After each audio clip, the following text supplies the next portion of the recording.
Now it's my honor to introduce a man who is no stranger to the Farm Bureau family. Our 32nd Secretary of Agriculture, Tom Vilsack, returned to USDA for the second time almost a year ago. I was privileged to first meet him during his 8 years as Secretary of Agriculture under President Obama, and then to get to know him better as he continued to serve agriculture, working with our dairy farmers. And our friendship has grown over the last year as we talk regularly about the pressing issues that face America's farmers and ranchers. You know, I really appreciate that when the phone rings, the phone always rings when USDA is considering important policy. Under Secretary Vilsack's leadership, USDA is working to ensure our food supply is safe and secure for all Americans, expanding markets for farmers and ranchers, and helping to make our food system more resilient and competitive. Secretary Vilsack is committed to bringing farmers and ranchers to the table and has been a strong advocate in recognizing our sustainability achievements both at home and on the world stage. You know, I want to tell you that when I text the Secretary, he texts me back. When I call him, he calls me back. And I know that all of you appreciate that relationship that he and I have. Please give a warm Farm Bureau welcome to Secretary of Agriculture, the Honorable Tom Vilsack.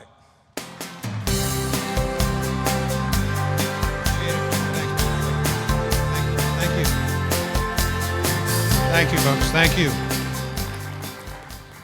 Zippy, thank you very, very much for that kind introduction. And I also really appreciate our friendship and appreciate the guidance, advice, and direction you've provided to me, both as Secretary during the Obama years and now as Secretary again with President Biden.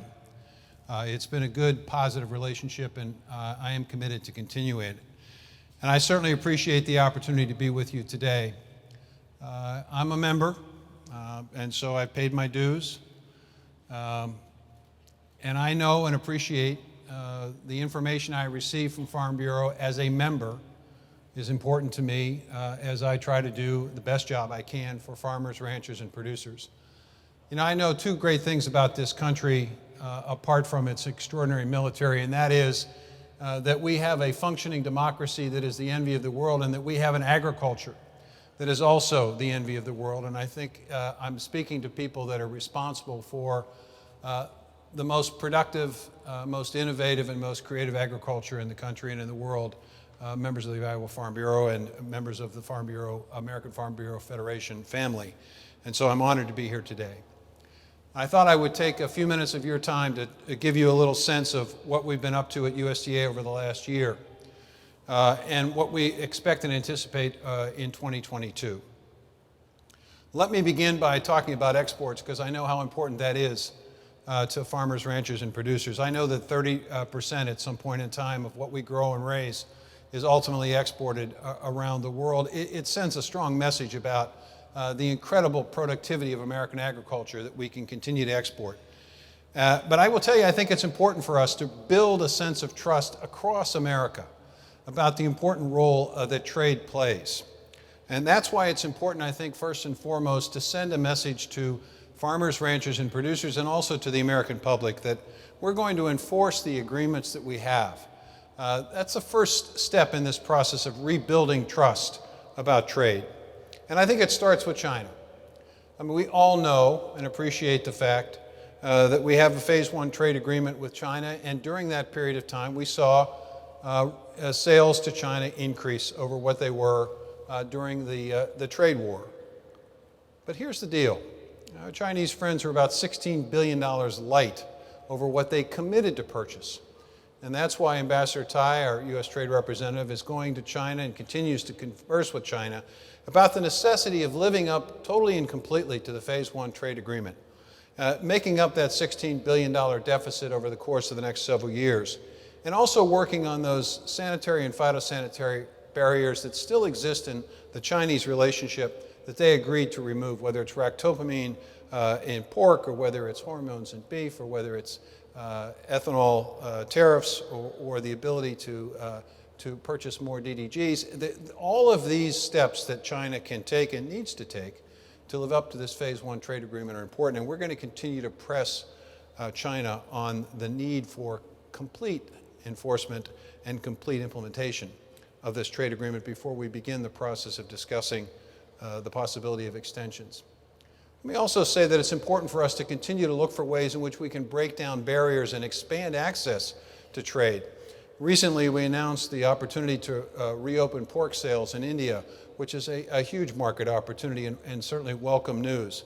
Looking forward to the fact that we're going to benefit from reduced tariffs in a place like Vietnam, where they recently reduced tariffs on corn and wheat and frozen pork, allowing our products to get into that growing market opportunity and sending a message that we're going to diversify beyond our reliance on China in our Asian markets. And we're looking forward to the opportunity to once again be able to sell our potatoes into Mexico as we move forward on an agreement that's been almost 15 years in the making. So a positive set of news on trade, enforcing trade agreements and making sure that we reduce barriers. And we're going to continue, obviously, as well, to focus on enforcement of the USMCA. Certainly glad to see the recent panel decision with reference to Canada, an acknowledgement that they aren't actually doing the tariff rate quotas exactly as was intended by this agreement. That should be good news for our dairy farmers here in this country. It's a continued effort by this administration to enforce agreements and to rebuild a sense of trust. Now, as a result of exports being up, income was also up, and we saw commodity prices and income at levels we hadn't seen for quite some time. But here's what you all know, which is that income doesn't necessarily always go up in every part of the country. We know that many parts of our country were impacted and affected by horrific storms and drought and wildfires. And that's why it was important for the administration to work with Congress in getting the WIP Plus program passed and implemented with an additional $10 billion. Now, we know that there is a need for those resources, and we're working now at USDA to simplify the process for application. We think there are opportunities to utilize existing data, whether it's from crop insurance or whether it's from our livestock indemnity programs and forage programs. We know who has suffered and who has incurred losses. So we're looking for a simplified way to get resources out under that WIP Plus program, and we can anticipate and expect those proceeds to get out hopefully in the first quarter of 2022.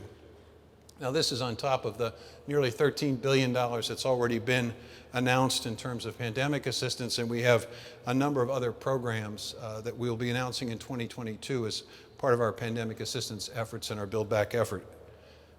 Today, I'm excited about a new partnership that we're announcing with Farmers for Soil Health.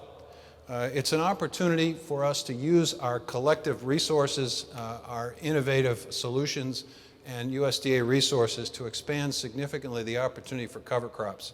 Working with the United Soybean Board, the National Corn Growers Association, the National Pork Board, the National Association of Conservation Districts, the Soil Health Institute, and the Sustainability Consortium, we're announcing a goal of doubling the number of cover crop acres to 30 million acres by 2030.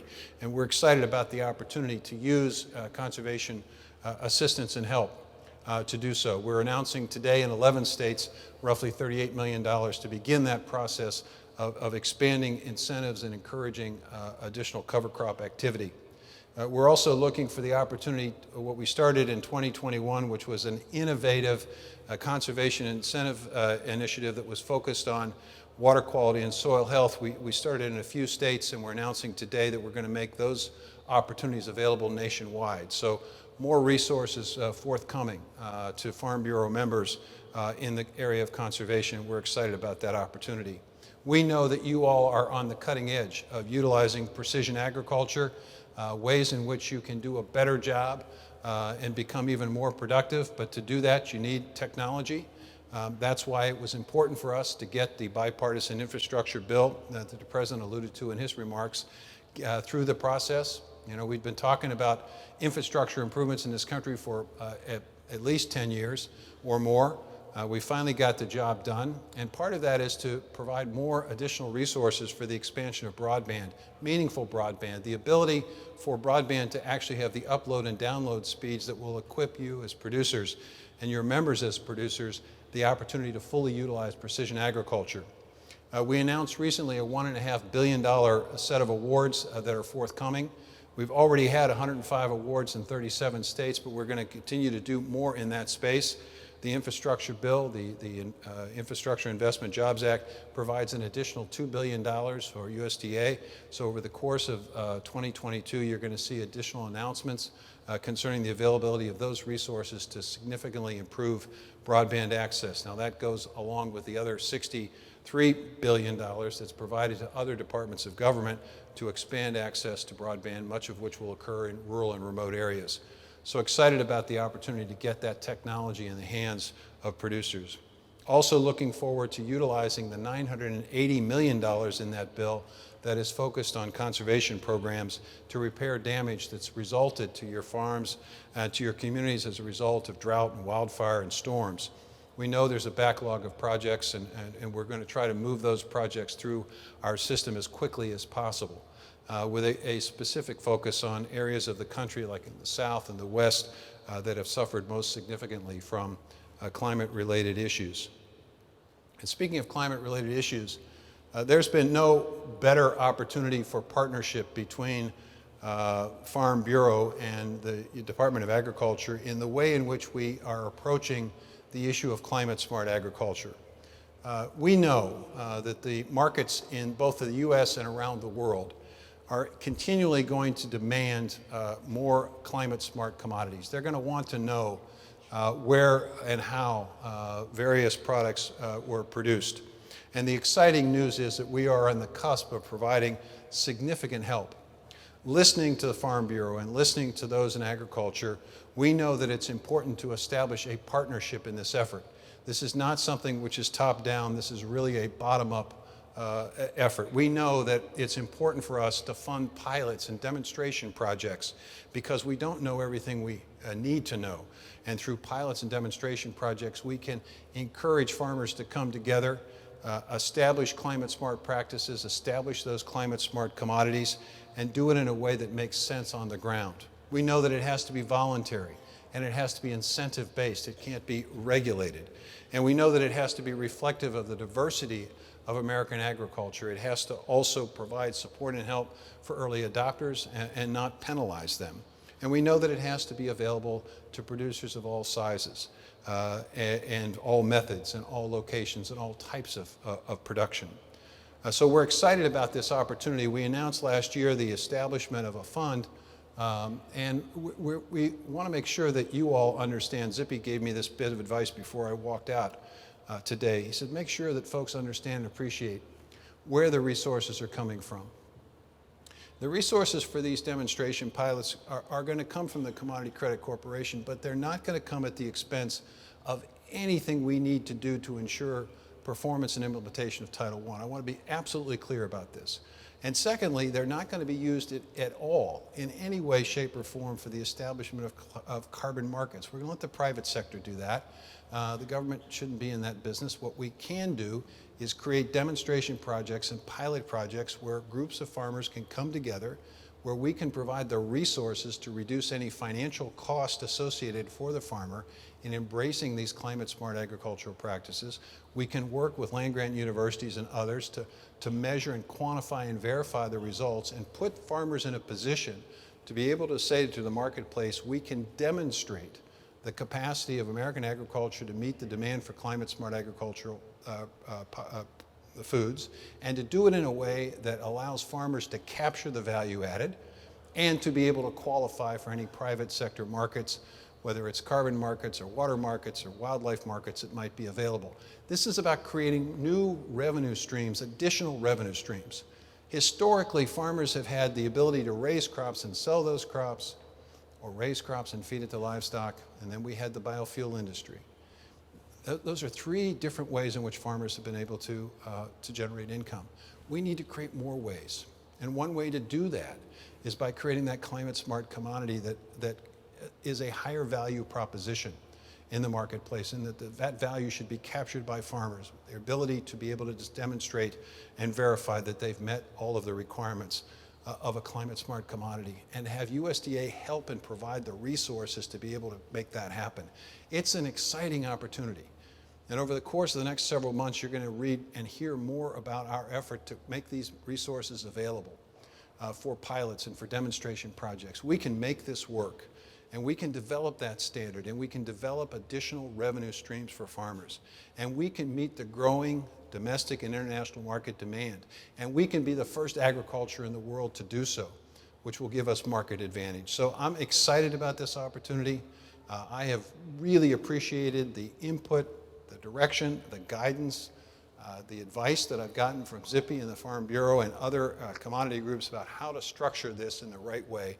And I think you'll find that we are very, very consistent with what you all want us to do in this space, and providing, again, the resources for American agriculture to do what it does naturally, to be the great stewards of the land and water that you are.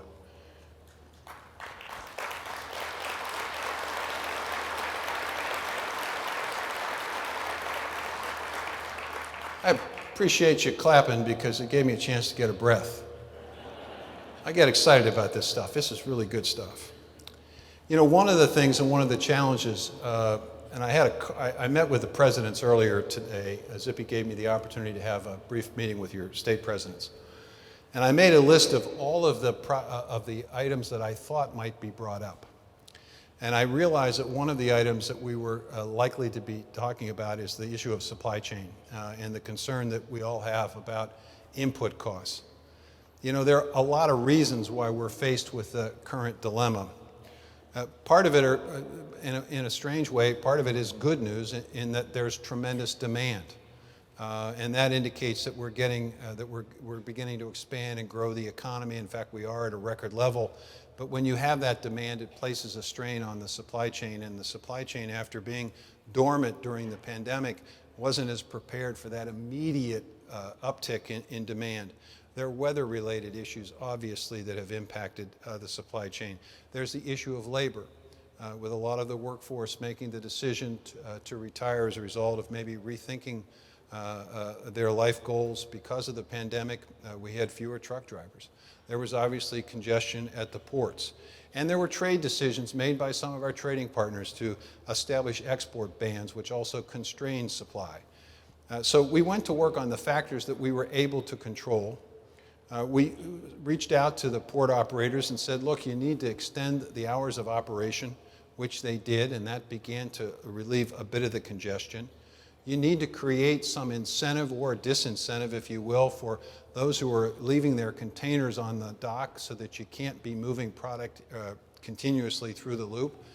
And so we saw disincentives or penalties for those who kept their containers on the dock for more than 8 days. That moved about a third of the space that was being used up, became available.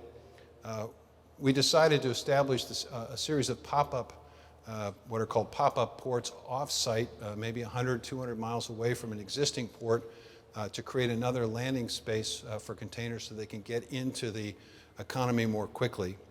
Our Department of Labor is working on accelerating apprenticeship programs to ensure that we can get more folks behind the wheels of those trucks that carry product to market and carry product in an inexpensive way. And so we're also working with states to make sure that we accelerate the awarding of commercial driver's licenses so we can get folks behind the wheel. And the U.S. Department of Agriculture identified $500 million as a resource to be able to figure out the most effective way to use that resource to help. And one of the areas that we're focused on is the fact that we have too many empty containers leaving our ports without having agricultural products in them. There's a market demand, there's an export opportunity, there's a chance, for, as I said earlier, for us to have a record year in exports. Well, we can't have a record year in exports if we have empty containers leaving our docks without our agricultural products that are waiting for those markets. In fact, we could potentially lose markets, or we could see spoilage, we could see loss of value because of that delay.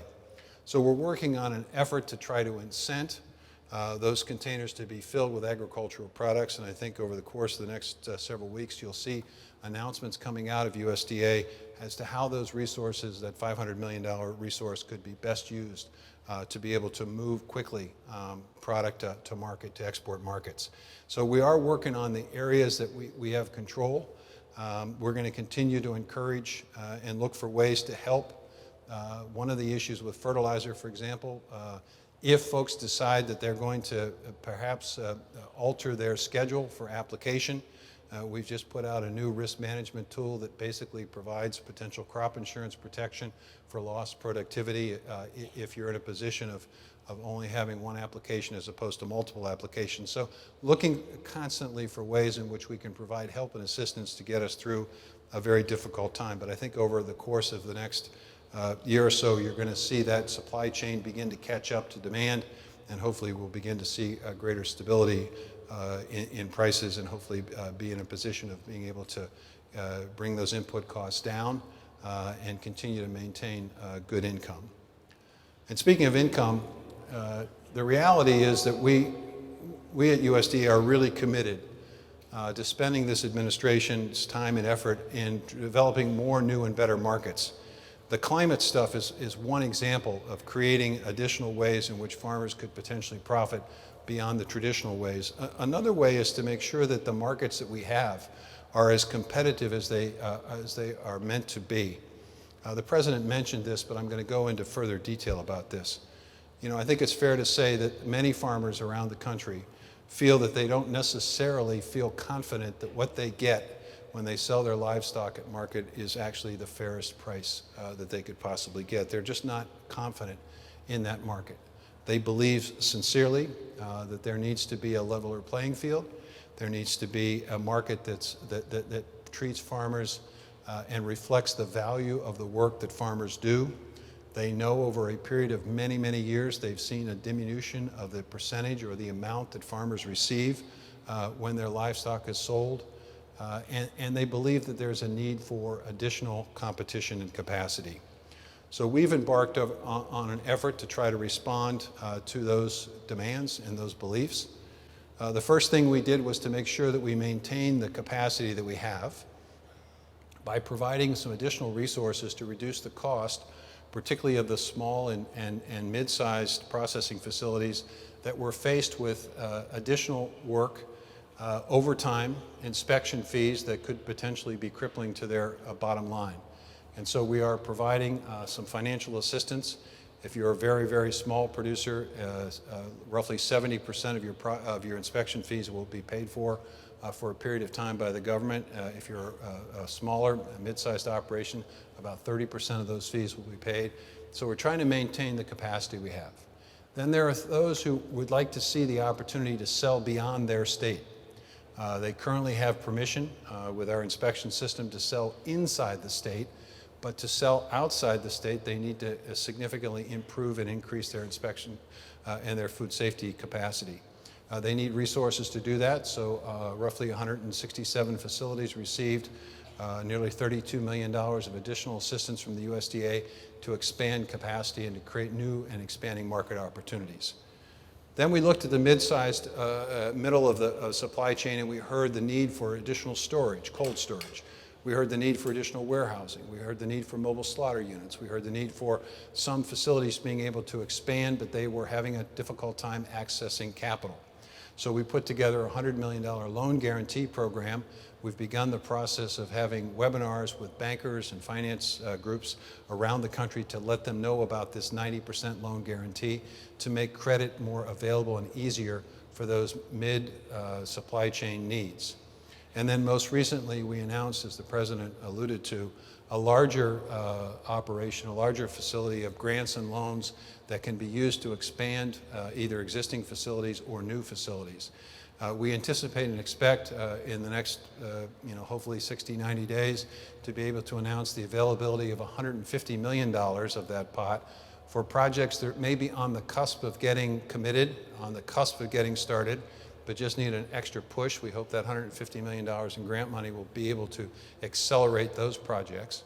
We know that there are projects now, and hopefully these are projects where farmers themselves are thinking about cooperatively joining together and creating the opportunity for additional capacity and competition. We hope to be able to provide additional grant money in the summer for those projects and additional loan money as well. And so the goal here, obviously, is to provide the financial capital. We also know that another issue is workforce.